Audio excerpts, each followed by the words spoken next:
Assalamualaikum warahmatullahi wabarakatuh. Hai teman-teman, jadi kami akan melakukan proses pengujian air secara mikrobiologi menggunakan metode NPM. Tujuan dari pengujian air ini adalah agar mengetahui layak tidaknya air minum untuk dikonsumsi dari hasil pengujian menggunakan metode NPM. Metode NPM umumnya digunakan untuk menghitung jumlah bakteri pada air, khususnya untuk mendeteksi adanya bakteri coliform yang merupakan kontaminasi utama sumber air minum.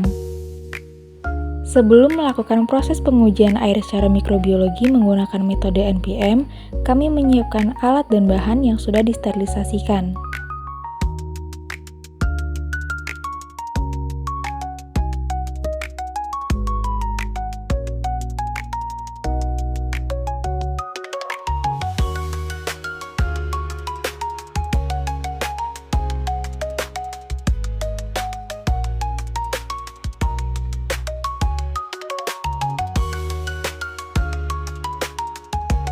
Menyemprotkan seluruh permukaan meja menggunakan alkohol 90% supaya meja menjadi bersih dan steril sehingga terhindar dari bakteri dan virus yang menyebabkan kontaminasi pada sampel air. Alat dan bahan yang digunakan adalah bunsen, korek kayu, tabung durham, gelas beker, tabung ukur, 9 tabung reaksi, air sumur bor, LBSS, dan LBDS. Step pertama, menempelkan label pada tabung reaksi dengan suspensi 10 mili, 1 mili, dan 0,1 mili. Step kedua,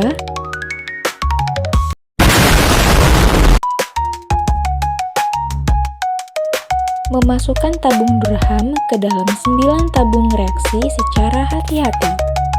Fungsi tabung durham adalah untuk menangkap dan menampung gas yang dihasilkan oleh bakteri selama proses fermentasi laktosa. Step ketiga. Dari ke-9 tabung reaksi, ada 6 tabung yang berisi LBBS sebanyak 9 mili di setiap tabung, lengkap dengan tabung durham, yaitu tabung yang diberi label 1 mili dan 0,1 mili.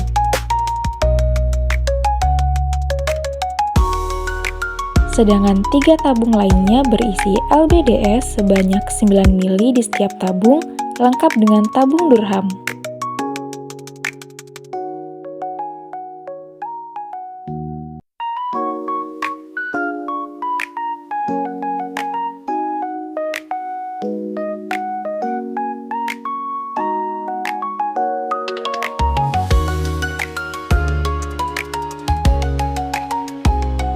Step keempat.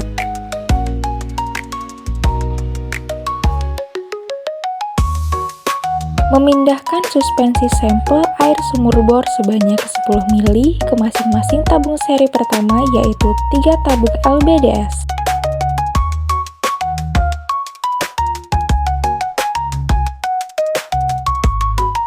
Memindahkan suspensi sampel air sumur bor sebanyak 1 mili ke masing-masing tabung seri kedua, yaitu 3 tabung LBSS.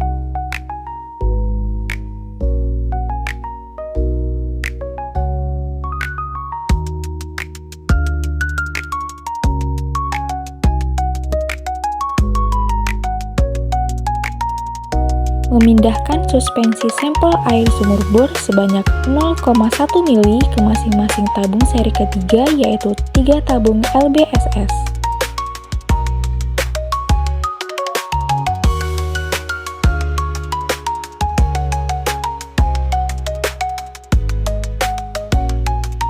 Step kelima. Menggunting kertas aluminium foil yang akan digunakan sebagai penutup pada tabung reaksi. Sebelum membungkus tabung reaksi menggunakan aluminium foil, larutan yang sudah dimasukkan kemudian dihomogenkan secara hati-hati supaya merata. Selanjutnya, tutup tabung reaksi menggunakan kertas aluminium foil agar tidak adanya oksigen yang masuk saat inkubasi.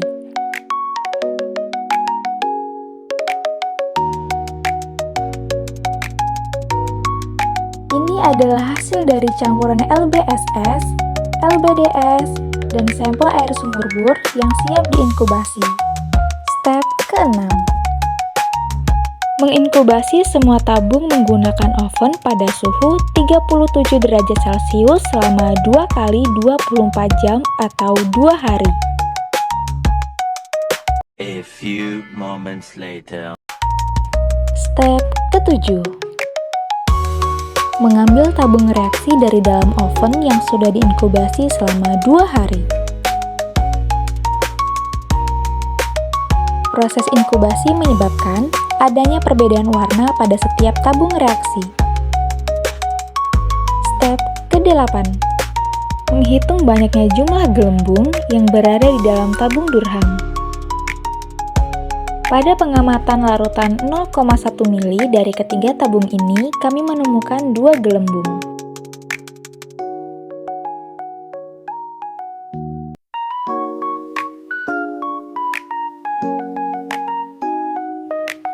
Pada pengamatan larutan 1 mili dari ketiga tabung ini, kami menemukan 1 gelembung.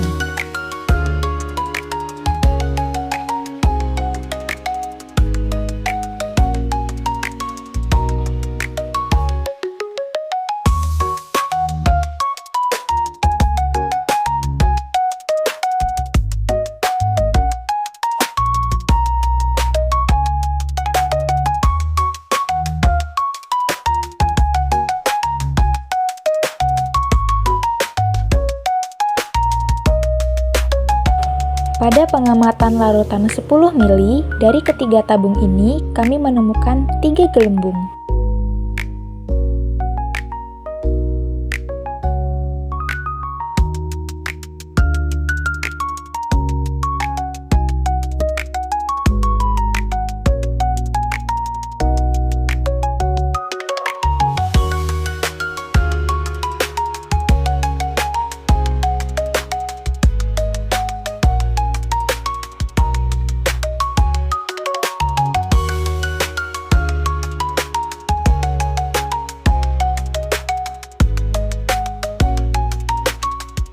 Step ke-9. Menghitung banyaknya jumlah gelembung yang ditemukan menggunakan tabel NPN.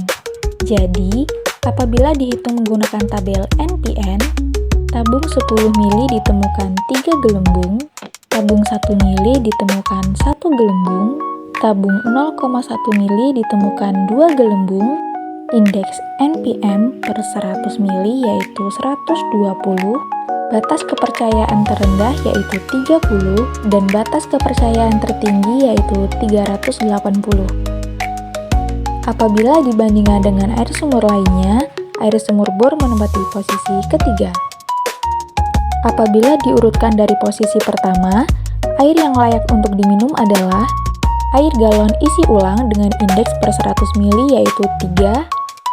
Posisi kedua adalah air es yang mencair dengan indeks NPM per 100 mili yaitu 14. Posisi ketiga adalah air sumur bor dengan indeks NPM per 100 mili yaitu 120. Posisi keempat adalah air sumur galian dengan indeks NPM per 100 mili yaitu 1100.